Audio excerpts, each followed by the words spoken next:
Dulu di masa tabi'in itu ada sebuah cerita, seorang laki-laki namanya Abdullah Al-Quraisy. Abdullah Al-Quraisy ini adalah seorang suami, seorang laki-laki yang punya istri sangat pemarah. Dia punya pasangan sangat pemarah. Setiap hari kerjanya marah-marah. Kalau istrinya nggak marah, berarti istrinya lagi sakit parah. Karena normalnya dia selalu marah-marah. Istrinya itu, suaminya itu dimarahin, dijelek-jelekin, dihina, dicela di depan orang banyak, bahkan sesekali disakiti secara fisik dengan dipukul atau dilempari dengan barang-barang tertentu. Pokoknya Abdullah Al-Quraisy ini punya seorang istri yang durhaka, yang akhlaknya tuh jelek banget. Bertahun-tahun Abdullah Al-Quraisy ini sabar. Dia nggak pernah ngeluh, dia nggak pernah membalas, apalagi sampai menceraikan istrinya. Dia nggak tega banget. Dia kasihan sama istrinya. Walaupun dia sedih, dia kecewa, dia sakit hati, tapi dia nggak tega. Dia kasihan. Dia hanya ngebayangin kalau diceraikan istrinya ini gimana nanti, siapa yang menafkahi.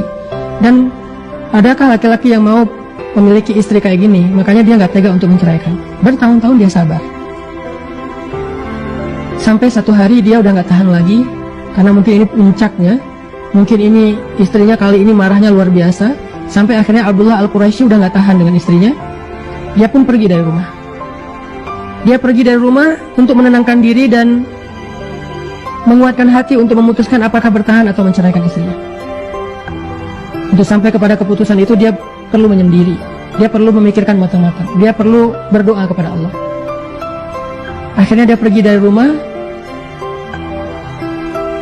Dia masuk ke sebuah masjid kecil yang ada di pinggir kota. Dia berniat untuk itikaf di masjid itu.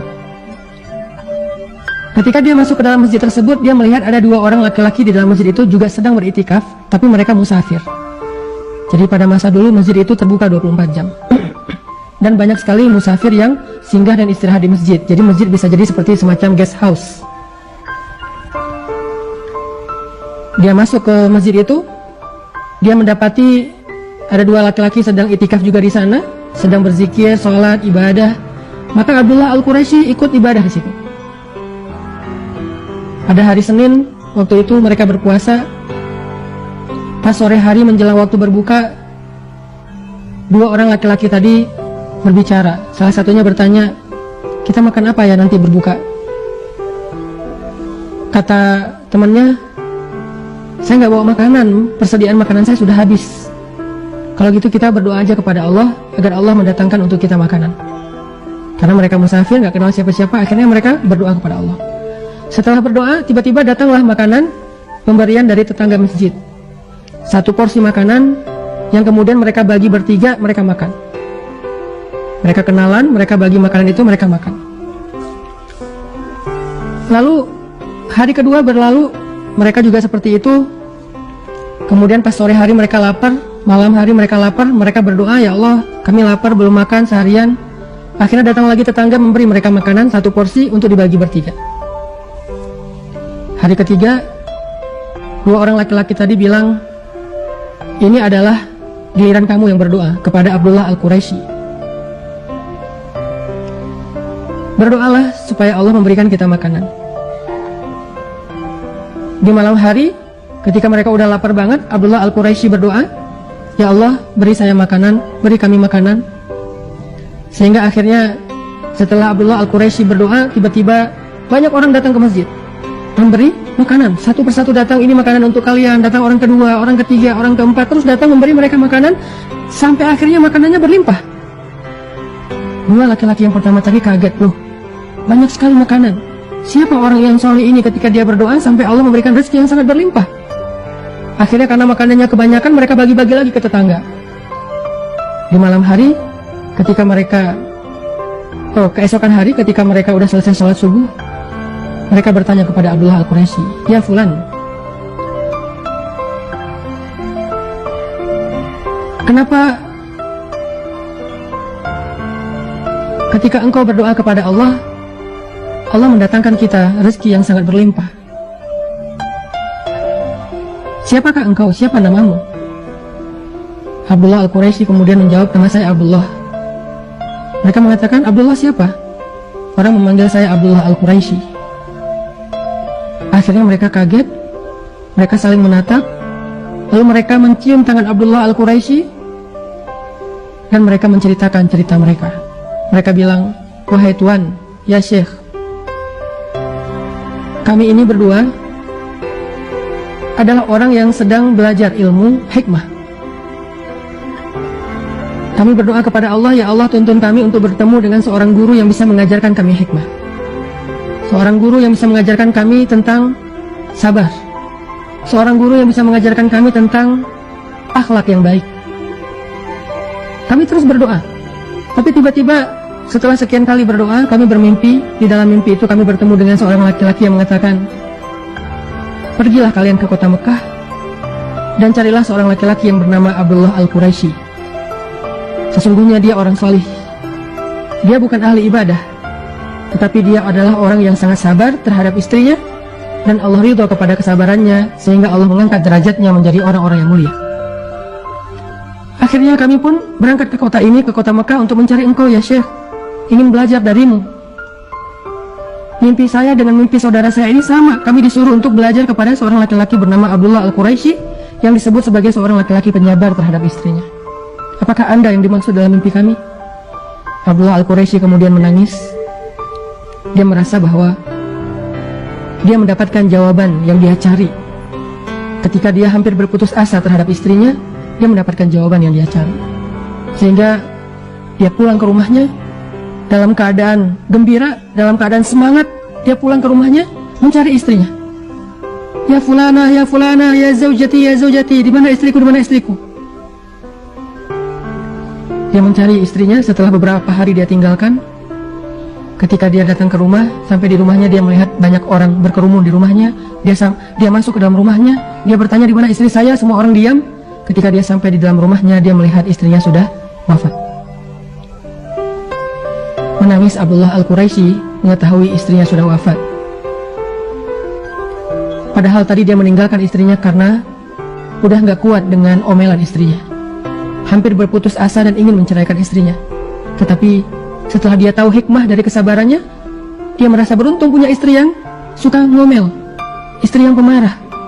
Tetapi setelah dia sampai di rumah, dia baru tahu ternyata istrinya sudah wafat.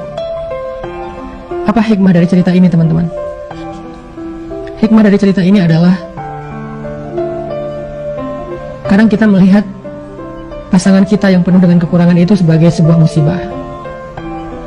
Kadang kita melihat anak kita yang punya masalah, kekurangan, seperti di sini tadi ada kasus anaknya autis dan seterusnya, itu sebagai sebuah musibah. Sehingga kita mengeluhkan apa yang sudah Allah titipkan kepada kita. Mengeluhkan pasangan, mengeluhkan anak, mengeluhkan mertua, mengeluhkan orang tua, mengeluhkan keluarga. Dengan segala bentuk keluh kesah kita dan segala kekurangan-kekurangan yang membebani kita. Tapi kita nggak pernah tahu. Karena bisa jadi justru Allah Subhanahu wa Ta'ala mendatangkan kepada kita selama ini banyak kebaikan, justru lewat kesabaran kita terhadap keluarga kita.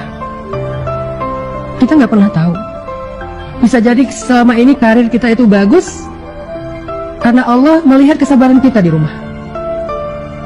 Kita nggak pernah tahu. Bisa jadi bisnis kita selama ini berkembang dan memberikan hasil yang luar biasa, itu karena Allah ingin memberikan kita balasan atas kesabaran kita selama kita di rumah tangga.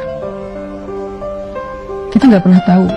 Bisa jadi kita sukses itu sebagai balasan dari Allah karena kesabaran kita di rumah. Kita nggak pernah tahu.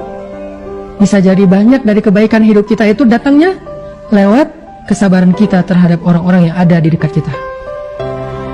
Sehingga ketika kita lari dari masalah itu, ketika kita lari berputus asa dari ujian itu, mencoba untuk mencari sesuatu yang lebih nyaman, bisa jadi Allah juga akan mencabut keberkahan dan kebaikan yang selama ini Allah berikan kepada kita.